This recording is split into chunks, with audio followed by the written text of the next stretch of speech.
everybody. It's a pleasure to have you all in today as we consider Vote 12 for the Department of Economic Development and Tourism as well. I'd like to wholeheartedly welcome all of the guests who might be watching on YouTube or who have joined us in person today, as well as the members and, of course, most importantly, the officials under the leadership of the Minister and HOD. Before I get started, I would like to give an opportunity for introductions. When conducting the introductions, if I could just ask for the sake of time, I'll firstly offer the members an opportunity to introduce themselves. Then I'll hand over to the Minister and to the HOD. HOD, if it's in order, if you could perhaps facilitate the introductions, just to ensure that we don't spend too much time there.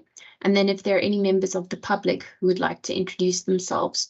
So with that, members, if you could please introduce yourselves. Good afternoon, Chair. Andrikus van der Westhuizen, member of the committee. Welcome, member.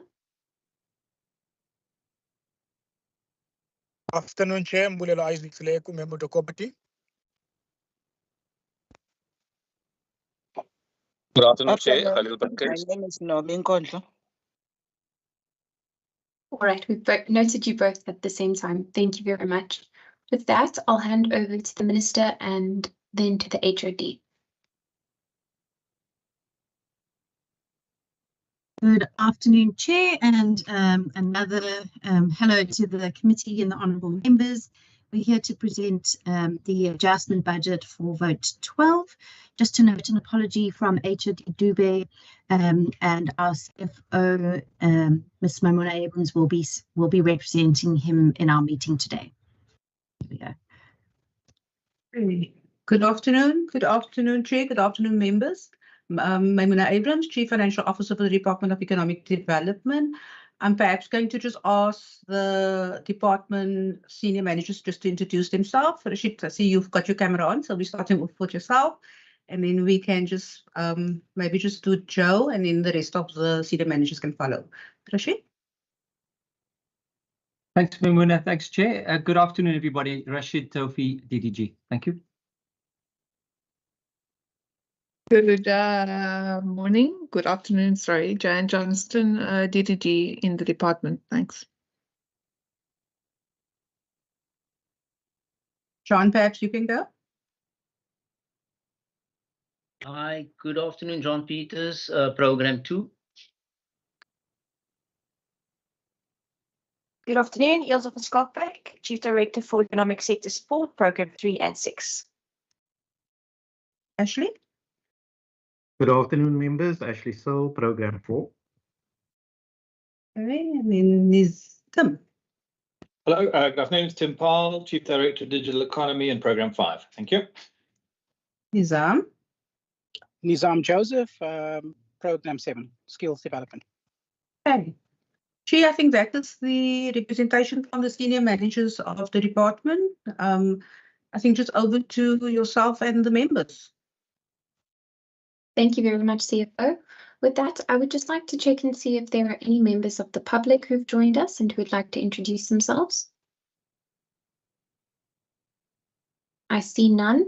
So with that, I will just note we haven't received any apologies for today. And I'd also like to just quickly recap on our rules of engagement. So of course, we want to ensure that this moves as smoothly as possible. So we just ask that those online could keep themselves muted and keep their cameras off unless called upon to speak. Any points of order can be raised in the chat function. And of course, there'll be allotted period for questions and answers. So members, we'll now move on to the introductory remarks for the Minister as well as for the CFO. I'll hand over to them now, and then thereafter there will be an opportunity for members to ask questions based on the introductory remarks.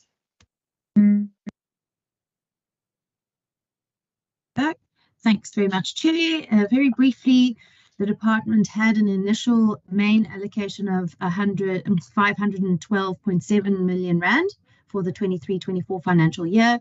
But in this adjustment bill, that budget is being decreased by 29.8 million rand, which will then reflect a total appropriation of 482.9 million rand.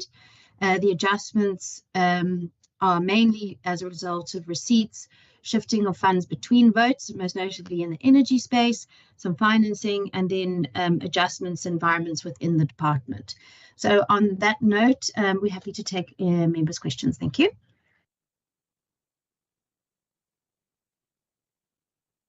Thank you very much, Minister. Over to you, Sipo. Chair, I think the Minister has covered us quite adequately in terms of the introduction. I think we are open to any questions from yourself or the members. Thank you. Thank you very much, and also a warm welcome to colleagues from the ASEZ. It's a pleasure to have you with us today. Members, if I can please get an indication of any questions with regards to the introductory remarks. I recognise firstly Member van der Westhuizen. Sorry, Chair, I thought that the introductory remarks led us straight into the vote. But perhaps I must then hold back until we discuss the vote and the figures in the vote. All right, noted. Member Nkondlo. Same, I will follow Member Andrikas's position. My question is on the vote. All right, then let's move into the vote. So members will now consider vote 12 for the department. We'll be looking specifically at pages 281 to 303, and we'll be considering it in total rather than on a page-by-page basis. If members can please use the raise hand function to indicate if they have any questions. The first hand I see is from Member Nkondlo. My question is on page 285. I see on sub-program 2 that there's money from goods and services on the reprioritization of funding due to municipal maturity initiative project being cancelled. Can I understand why this project was cancelled? And once is on the subsequent or the other side of the line in that table, that the money is being allocated to non-profit institutions. So if they can, the department can explain who are these and what would be this allocation for enterprise development to them before. Then the second question for me, I'm trying to understand in page 286, sub-program 3.2, sector development, reprioritization of funding towards expanding the tourism safety initiatives. So that million which is redirected to now tourism growth, sub-program 6.2 to supplement tourism safety. Can I understand what was this money for?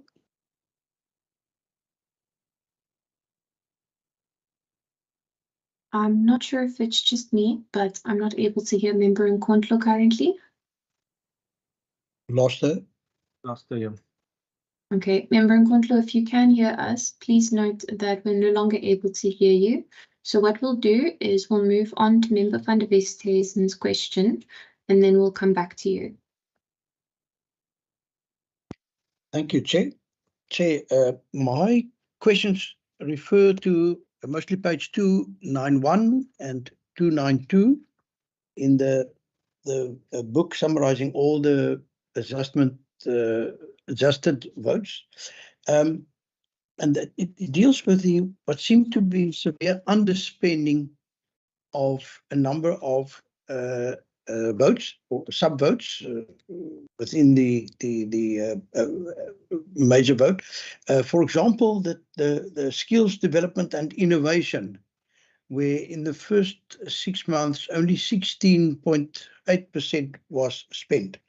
The transfers to provinces and municipalities only 10%.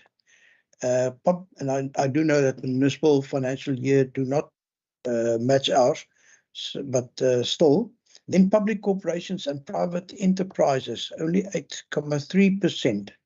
And then the household expenditure or transfer, only 12.33%.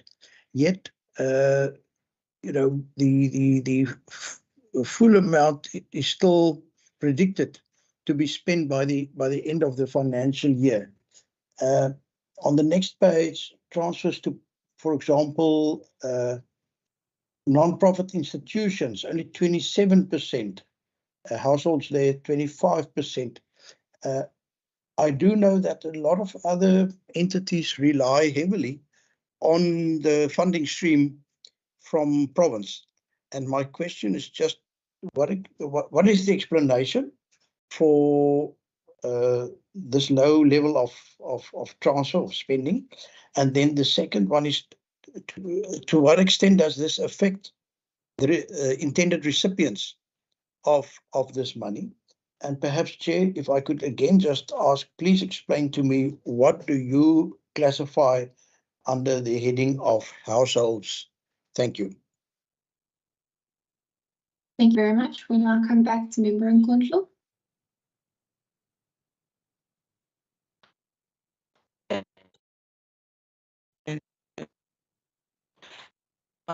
Apologies, Member, your internet connection seems to be very interrupted.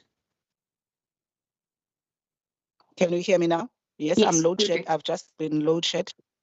Okay. Oh, thank you. I was asking on 286, the money from sub-program 3.2, what was the million that has been reprioritized for tourism safety? What was this money budgeted for in the initial budget, and what exactly is it going to be spent on this tourism safety program that it has gone to? Then my last one for this round is that I just also wanted to understand that on page 288, tourism growth and development, I see there is a reclassification of funds for a G4J Tourism Challenge Fund. Can the department just explain about this program? Because I see that monies will be classified to NPOs, provinces, and the biggest money is to non-profit, not NPOs, non-profit institutions. Which are those? What exactly is this program? And is this a program that was in the annual plan of the department? When did it come about? Thank you. Those are the three for now. Thanks. Thank you, Member. Before I hand over to the department, I just have one question from my side, page 289. This is skills, programs and projects, 7.2, and it deals with compensation of employees. Just wanted to understand, so it says there was an underspending identified within COE due to delays within the recruitment process.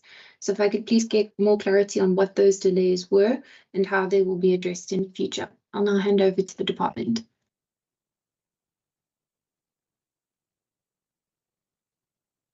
Thanks very much to the members for the questions. CFO, I'll take one or two of them and then pass the rest, if that's okay. Okay, perfect. All right. So on the tourism safety, this is a new allocation to the department. So it's not funding that was within the department that's being reprioritized. So it's new funding, and this is to help boost the tourism law enforcement unit in the city government. So what this is, as members may be aware, we're expecting a bumper tourism season with a 25% increase in the number of tourists. And for the first time ever, we'll be breaching a 1 million inbound seats into Cape Town this summer, which means that the good news is that our tourism industry is growing, and there seems to be a lot of interest in the Western Cape, and in particular Cape Town, from our foreign source markets. At the same time, we're keenly aware from several studies that have been conducted by South African tourism that one of the major inhibitors for people making a decision on whether to come to South Africa or not is safety. At the same time, we've seen a number of incidences most notably in our national parks, Lions Head, Signal Hill, etc., where there have been a fair amount of attacks. Most of those attacks have been local mountain users and a few foreign visitors as well. So here what we're trying to do is protect the tourism industry by making it safer for locals and foreign visitors alike to be able to enjoy the key tourism offerings that exist within the city of Cape Town in a way that is safe, and also then that doesn't harm our reputation as a great tourism destination. So with that, then maybe CFO, if we could just talk a little bit about then the Tourism Challenge Fund, and then move on to the other questions in respect of the under expenditures, household, and the municipal maturity program, which was cancelled. Thank you. Thank you, Minister. Thank you, Chair. I'm going to ask John Peters to take the question on the Municipal Maturity Index, as well as the movement towards booster. And then maybe also can speak to the Tourism Challenge Fund. And I think a question as it relates to the reclassification. And then I will take the rest of the questions from member Van der Westhuizen. John? Okay, thank you very much. Just on the specific project related to the municipal maturity index, that project hasn't been cancelled. What we did was, when we planned the project, there was two components to it. The one was a heavy in-house part, which was the basic assessment, and then the other component was the actual improvement in terms of the challenges that we picked up in the assessment. What we decided during the year is that we have enough capacity in-house to do that latter part. So for the past 2 months now, the guys, the team in MES LED have been now actually implementing that project. So that 500,000, or that amount that we initially allocated, we felt it better utilized in the booster fund. So that money was transferred over to the booster fund. So in essence, then the project has still continued, except that we now managed to do it in-house. And that's explanation for that question. Thank you, John. Ilse? Thanks, Mamina. Thank you very much, Member Nkundla, for the question with regards to the G4J Tourism Challenge Fund. So if you recall, we had about 3 years ago, we started with the Tourism Product Development Fund. We ran that fund for 2 years, mostly focusing on product development. And then in this year's APP for 23-24, we launched the G4J Tourism Challenge Fund. It's focused on 2 areas. One is with regards to product development, as well as infrastructure, tourism infrastructure upgrades. So we launched the fund this year, and what you're seeing as well as in terms of the different beneficiaries that's come through the fund, in terms of the different rounds where the windows with regards to applicants. So we've got different applications from Drakensberg Municipality with regards to tour route development. We've got different beneficiaries in terms of the Skipper Foundation for equipment, which is also product development, BirdLife SA. We're also supporting Namakwa Vescus with an infrastructure upgrade project, etc. So that's all listed accordingly in terms of the different companies as well as NPOs, as you mentioned, in terms of who applied for the fund.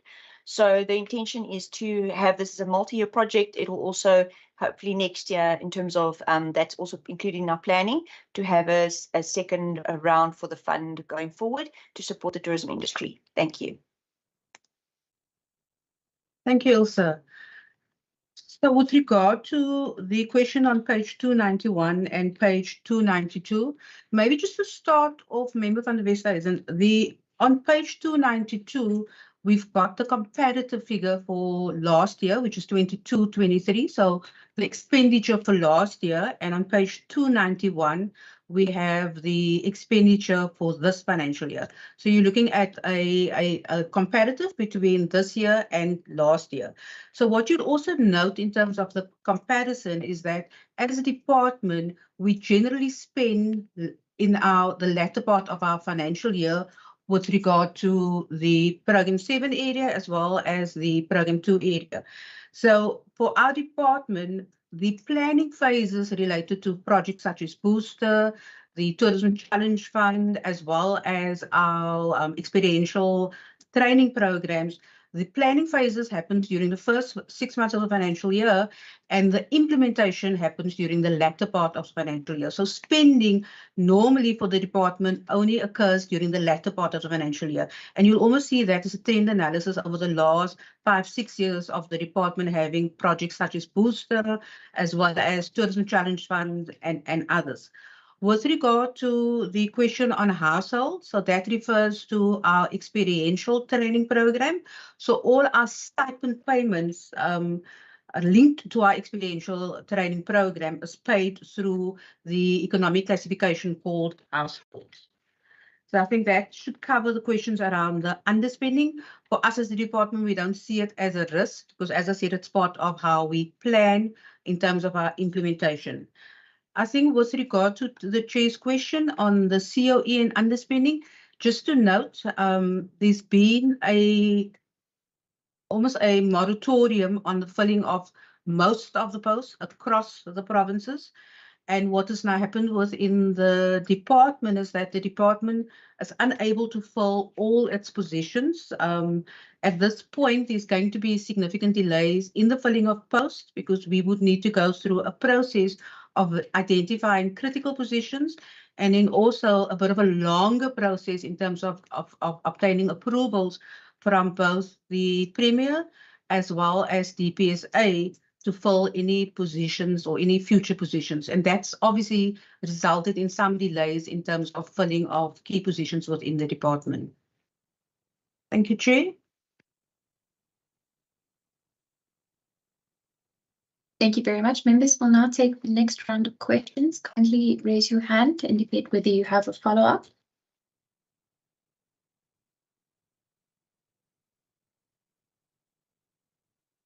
I see no hands up. Member Nkondlo?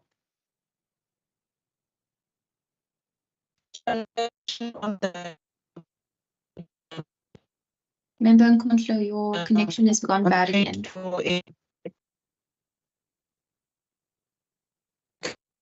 Okay, Member Nkondlo, you're breaking up a lot. I'm going to go to Member van der Westhuizen and then I'll come back to you. Member van der Westhuizen? Thank you, Chair. Chair, if I can go back to page 284, the reclassification in the middle of the page, the 12 million. Now, obviously, Chair, one's attention is drawn to the major adjustments in this adjustment budgets. Now, there are two lines under enterprise development. The first one is the reclassification of funds within the alternative energy support SMME's project to correctly classify funds as goods and services, and then the reclassification of funds within the SMME Booster Fund project to accurately classify the type of entities which funds will be transferred to. Perhaps if you could just get an indication of the reason why it was originally then classified under another heading and now moved to a new heading.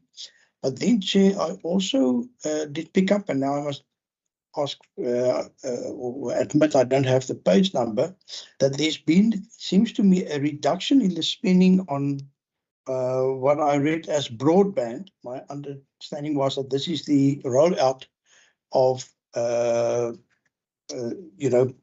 internet access to our communities. Perhaps if we could just get an indication of why that was chosen, whether that is indeed a reduction in the rollout of broadband services to our communities, as in the past that was mooted as for example a very important project which in support of economic growth. The figures were quoted in the past that good internet access actually contributes to economic growth, and that therefore this province was actually prioritizing this, as we have this very strong focus on job creation, economic growth, etc. Thank you. Thank you very much. I note that Member Nkondlo's follow-up question is in the chat. I'm just raising that for the attention of the Minister and the Department. And then my question for this round is with regards to page 290, Program 2, which deals with integrated economic development services. It speaks to the alternative energy SMMEs project and says that essentially there was a decision to revert to energy reserve due to the remaining timeframe of the project implementation and issues related to the appointment of technical service provider that delayed the project kickoff. If we could please get more details on the delays that were mentioned and what that means going forward. Member Nkondlo, I note your hand is still up. I don't know if you'd like to try and come in again.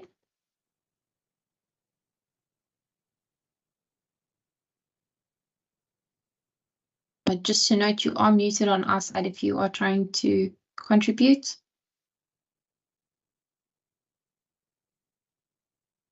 All right, your question has been noted from the chat. So I'll hand over to the Minister and the Department to answer the questions.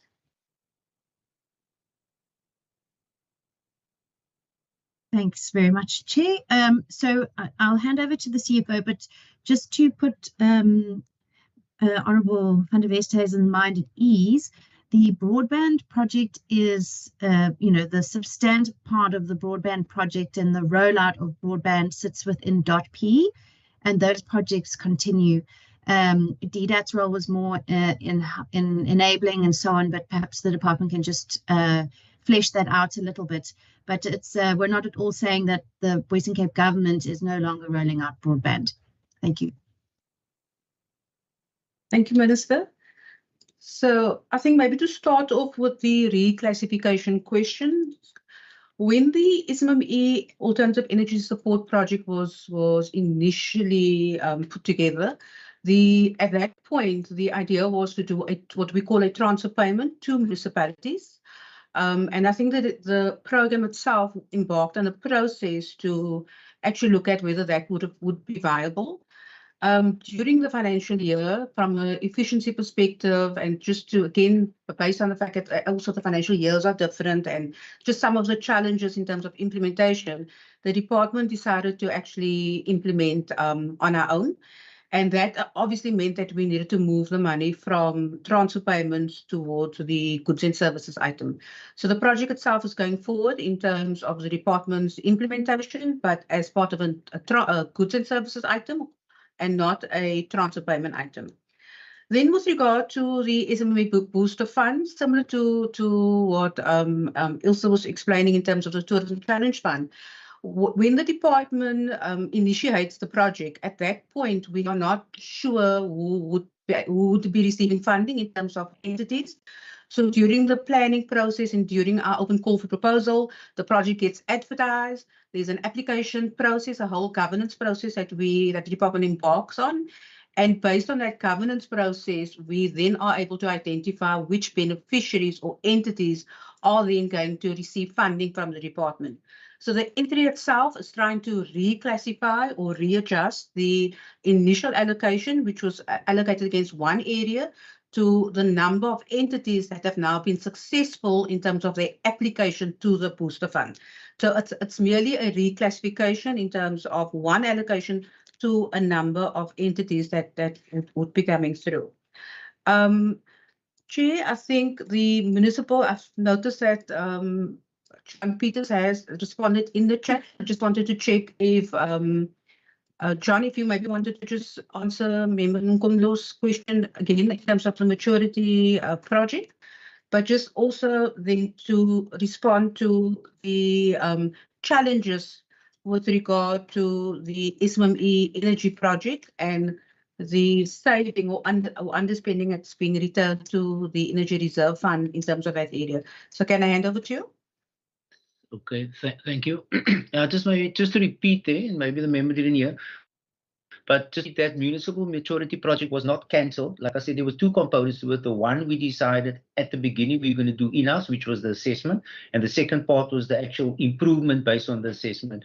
We then decided during the year to actually do the latter also in-house. So that meant the money allocated for service providers was actually taken away, and because we decided to do it in-house. And like I said, for the past 2-3 months, we've been busy with that project in-house. So that project has not been cancelled. Just that funding has been transferred then to the booster fund, which if you look at the booster fund, the classification in terms of the beneficiaries is either non-profit organizations or institutions. I think in the bill there would be a specific allocation to the specific area that was that we allocated to in terms of booster. That's the one thing. Just in terms of the alternative energy project, what we did was that we had to be very careful in how we approach this. So our approach was to speak to the municipalities, and this came from actually as a tip from one of the standing committees in terms of looking at the existing project that we've undertaken. And the existing project relied under the booster fund, where we provided facilities to about 7 municipalities. I speak under correction, to about, I think it's about 10 trading hubs. So what we did was, as part of the booster fund 2 years ago, we provided some funding, and the municipality provided funding to construct these trading hubs. What we then decided with the funding allocated for alternative energy was to allocate it to provide any alternative energy solutions to these trading hubs. We did not want to take a chance of just transferring money to the municipalities, because what we picked up, there could be challenge in terms of spend. We then decided very boldly to undertake it ourselves. And that was fraught with technical challenges. So what we had to do was, because it's highly technical and because of the standards in the industry, it took a little bit long. We had to get permission, first of all, from the municipalities to have these things installed. And then that was the one phase. We also like to look at situations where there was compromises in terms of security. So there's no use just installing the alternative energy solar panels and batteries, and then you have a security risk. We had to look at that part. And then what we then did was, we've appointed a service provider to look at the specifications in terms of each of those hubs. So that all took time, and like I said, it was very new to all of us. We're now in a process where we are appointing service providers to actually do the clusters. In other words, 4 or 5 of these hubs together. This project should then be completed before March. Thank you. Thank you very much. I note that there are follow-up questions as well in the chat from Member Nkondlo. Members, are there any further questions? I'll perhaps try again and see if Member Nkondlo, your connection is stable, and if you'd like to come in. Noting your hand is up. All right, I'll hand back to... Okay, I'm going to hand back to the department. Unfortunately, we still aren't able to hear you, Member, but your questions are noted from the comment. Chair, maybe I just wanted to check if Ms. Johnston wanted to respond on the broadband question, but then also to respond to Member Nkondlo's question in terms of the post in the chat. It's 36 positions that will need to be reprioritized in terms of looking at the funding requirement, and just trying to shortlist what would be the most critical and what are we able to afford given the current fiscal conditions. But I'm going to hand over to Ms. Johnston to maybe just expand on the broadband question. Joe? Thank you very much, Memuna. Thank you, Steering Committee. So Minister had already touched on the fact that with the broadband is actually driven by the Department of the Premier. Our unit works very closely with the Department of the Premier, and particularly as they are moving into broadband 2.0. Which is essentially looking at the intensification of broadband into the communities, and particularly the Wi-Fi aspect that goes to the citizens. So we've been very much part of the work group with regards to that particular feasibility study that's currently been activated. The monies that you see that reflect a shift away from was essentially assigned to venture capital. So this is very much aligned to the Growth for Jobs strategy. And a flagship has been venture capital because often you have innovative projects and initiatives and entrepreneurs within the province that aren't able to get the capital that allows them to not only just start up, but also scale up. And so the funding was really revolving around a feasibility study to see if we could set up a venture capital sort of first loss fund. Because of the fiscal constraints, that project has been reconceptualized, and so the intention is still to continue, but in a very different way. And so it's really how do we better harness the financial muscle that sits with the institutions and international investors. And so with the result, the money has been shifted away to, I think, deal with some of the fiscal constraints that the department has had. But we are reconceptualizing and still intending to take that project forward, but in a very different way in the future. Thanks. Thank you very much. Members, I'll take a final round of questions. If I can please get an indication of any questions using the raise hand function. I do recognize Member Nkondlo. I'm not sure if you're able to come in now.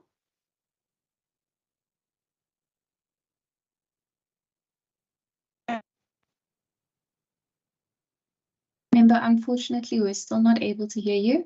We can give you a minute just to type out your question.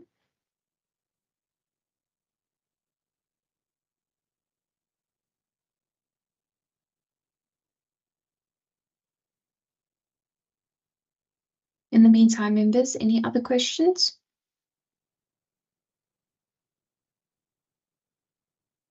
Okay, I see none. If we can just take 1 minute to allow Member Nkondlo just to type her question, and then we will hand back to the department for that final round and continue with our program.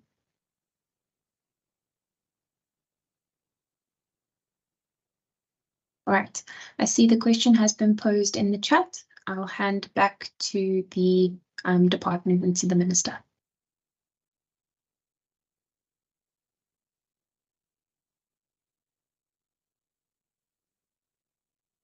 Sorry, Chair, just clarity. Would you like us to respond to the questions in the chat? Is that correct? Yes, please. Unfortunately, Member Nkondlo is having difficulty with her connection, so that's the most efficient way for her to get a question across. Okay, got it. Okay, so the energy packs are in the Department of the Premier, not within DDAT. So that question would be best directed to vote 1. Then in respect of the funding for the tourism safety, that comes from the Provincial Revenue Fund.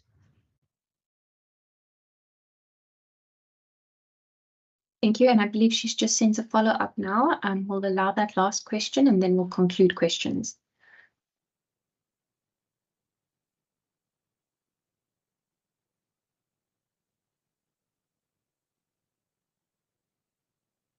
Just allow Minister to please respond to that last question, and then we'll conclude questions.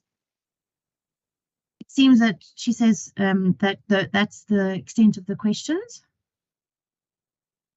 Okay, all right. With that then, I would like to sincerely thank you, Minister, and I would like to sincerely thank HOD or Acting HOD CFO today for joining us at our standing committee. It's been a real pleasure working with you this year. We've learned a lot from you, and it's been very, very constructive all year round. So I do hope that you enjoy the festivities, enjoy the time with your family, and manage to relax, come back invigorated, so that we can have another productive year. I'll now excuse you so that we can move on with our committee business. Thank you. Thank you, Chair. Thank you, members, and hope you also have a lovely festive season. Thank you. Thank you. Thank you very much. Thank you very much. Goodbye. Bye. Thank you. Bye. Thank you. Bye.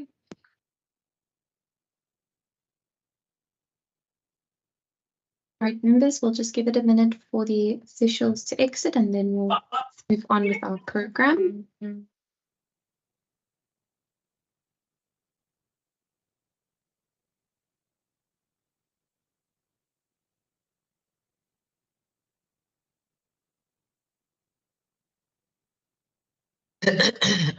Okay, so we'll now move on to the consideration and the adoption of the report. But can I firstly, members, get an indication of whether to support or not to support?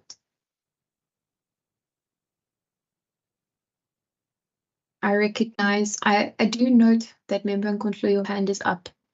I'm going to come to you first. I'm not sure if it is a legacy hand though.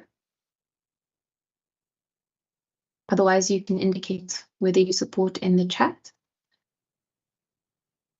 Okay, we're not able to hear you. I'm going to move to Member Seleko. I support the vote, Chair. Thank you very much. Member van der Westhuizen. Oh, thank you. No. I'll call a Member van der Westhuizen and I'll come back to you, Member Brinkes. Thank you, Chair. I propose that we adopt the vote number 12. Thank you. Thank you very much, Member Brinkes, and then back to Member Seleko.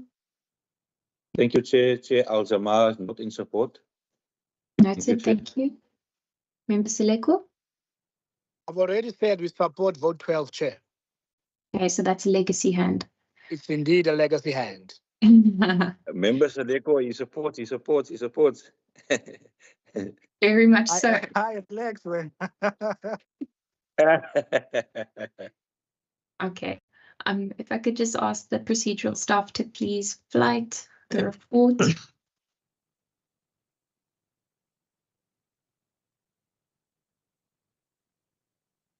And then once it's flighted, we'll read it in and can vote on adopting.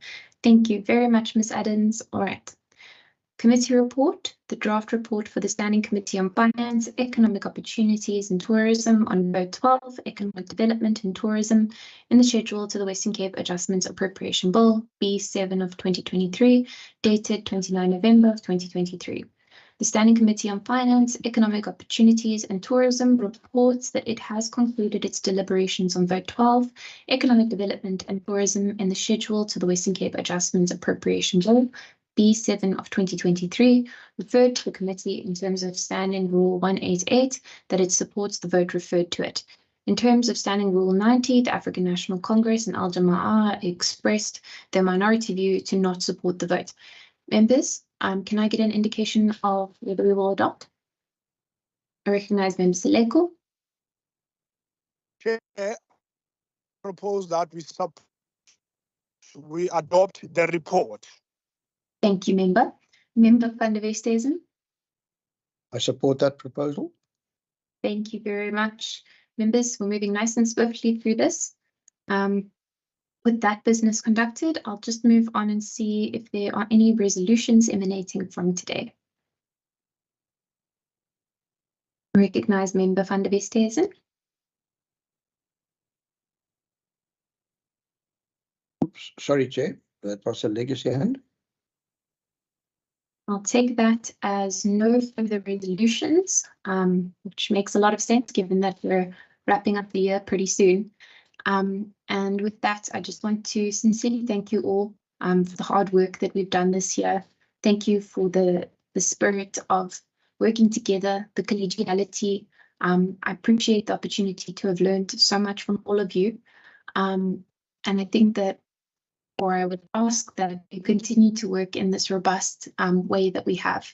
It's been a fantastic year, and I do wish you all a great festive season, a time well spent with family, good food, and just generally catching up with yourself.